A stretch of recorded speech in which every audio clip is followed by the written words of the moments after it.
Mata jeli guru?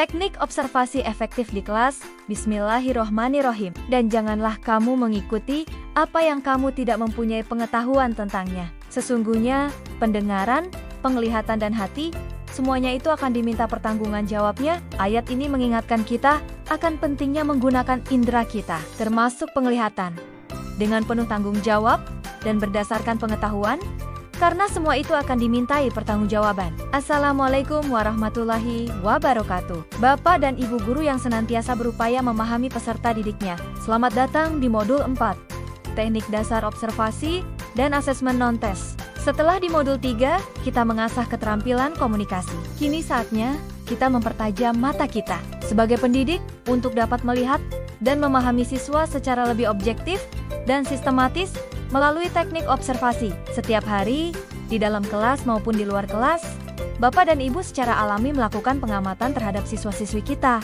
Kita melihat bagaimana mereka belajar, berinteraksi, mengekspresikan diri, bahkan bagaimana mereka menghadapi kesulitan. Namun, seringkali pengamatan tersebut bersifat informal, sambil lalu, dan tidak tercatat dengan baik, sehingga informasinya bisa jadi kurang akurat atau mudah terlupakan. Dalam video ini, kita akan membahas bagaimana menjadikan observasi tersebut lebih terarah, lebih efektif, dan lebih bermakna sebagai salah satu alat bantu kita dalam menjalankan peran sebagai guru sekaligus konselor dasar. Observasi yang efektif bukanlah sekadar melihat, melainkan memperhatikan dengan tujuan yang jelas dan cara yang sistematis. Apa sebenarnya yang dimaksud dengan observasi dalam konteks ini? Observasi adalah proses pengamatan dan pencatatan secara sistematis, logis, objektif, dan rasional mengenai berbagai fenomena, terutama perilaku, kejadian, atau situasi yang dialami peserta didik sebagaimana adanya pada saat kejadian itu berlangsung atau dalam suatu rentang waktu tertentu. Mengapa observasi ini penting bagi kita sebagai guru? Pertama, observasi membantu kita memahami peserta didik secara lebih mendalam dan individual. Kita bisa melihat kekuatan, kelemahan, minat, dan kebutuhan mereka yang mungkin tidak terungkap hanya melalui tes atau percakapan singkat. Kedua, ini adalah alat yang sangat baik untuk identifikasi dini, kebutuhan khusus atau potensi masalah yang mungkin dialami siswa, baik itu masalah belajar, emosional, maupun sosial. Ketiga, data hasil observasi yang baik dapat menjadi dasar yang kuat untuk merencanakan pendekatan bimbingan atau intervensi yang lebih tepat sasaran. Keempat, observasi juga membantu kita meningkatkan objektivitas dalam memahami siswa, mengurangi ketergantungan pada kesan subjektif semata. Lalu, bagaimana cara melakukan observasi yang efektif di tengah kesibukan kita mengajar di kelas? Pertama-tama, penting untuk memahami bahwa ada beberapa jenis observasi. Misalnya, berdasarkan keterlibatan kita sebagai pengamat, ada observasi partisipan, di mana kita ikut terlibat aktif dalam kegiatan yang sedang diamati. Sebagai guru, kita secara alami sering melakukan ini karena kita adalah bagian dari interaksi kelas. Ada juga observasi non-partisipan, di mana kita mengamati dari luar tanpa terlibat langsung.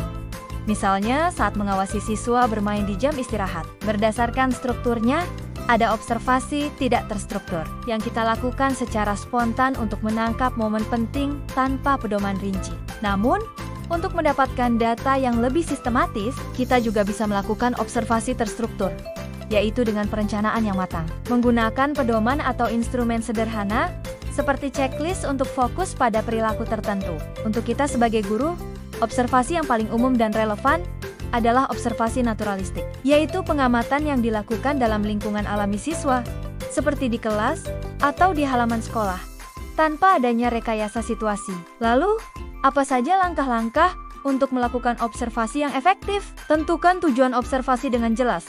Apa yang ingin Anda ketahui? Perilaku spesifik apa yang ingin diamati? Siapa targetnya?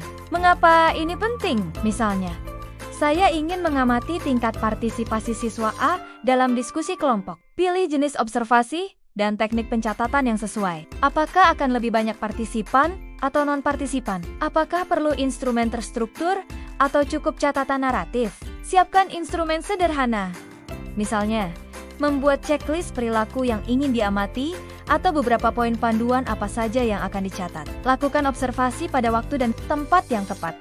Pilih momen di mana perilaku yang ingin diamati kemungkinan besar akan muncul. Usahakan tidak terlalu mencolok, agar siswa tetap berperilaku alami. Fokus dan objektif selama observasi. Ini adalah kunci. Konsentrasikan perhatian pada target dan perilaku yang telah ditentukan. Catat apa yang benar-benar terjadi, bukan interpretasi atau asumsi Anda saat itu. Pisahkan antara deskripsi perilaku dengan dugaan Anda. Misalnya, catat siswa B meletakkan kepala di meja selama 10 menit, bukan siswa B malas dan tidak mau belajar. Lakukan pencatatan segera, atau sesegera mungkin. Idealnya, catat saat observasi berlangsung jika tidak mengganggu. Jika tidak, catatlah sesaat setelah observasi selesai, agar detail tidak terlupakan atau terdistorsi. Catatan harus akurat, detail secara konkret, dan jelas. Interpretasi data dengan hati-hati. Ini dilakukan setelah data terkumpul, bukan saat observasi berlangsung. Pertimbangkan konteks, bandingkan dengan informasi lain, dan hindari kesimpulan yang terburu-buru. Dan yang paling penting, selalu jaga kerahasiaan informasi yang diperoleh, sesuai dengan prinsip etis yang telah kita bahas di modul pertama. Salah satu tantangan terbesar dalam observasi adalah menjaga objektivitas dan menghindari bias. Kita mungkin memiliki ekspektasi tertentu atau terpengaruh oleh kesan umum terhadap seorang siswa. Untuk mengatasinya, selalu usahakan untuk mendeskripsikan perilaku secara konkret dan faktual, bukan langsung menilai atau melabeli. Catat juga konteks kejadiannya. Bapak dan Ibu guru mengasah mata jeli kita melalui teknik. Observasi yang efektif akan memberikan kita pemahaman yang lebih kaya dan otentik tentang setiap peserta didik. Ini adalah fondasi penting untuk dapat memberikan pendampingan yang benar-benar sesuai dengan kebutuhan mereka. Pada video selanjutnya, kita akan membahas lebih lanjut tentang salah satu teknik pencatatan hasil observasi yang sangat berguna, yaitu catatan anekdot. Terima kasih atas perhatian Bapak dan Ibu. Wassalamualaikum warahmatullahi wabarakatuh.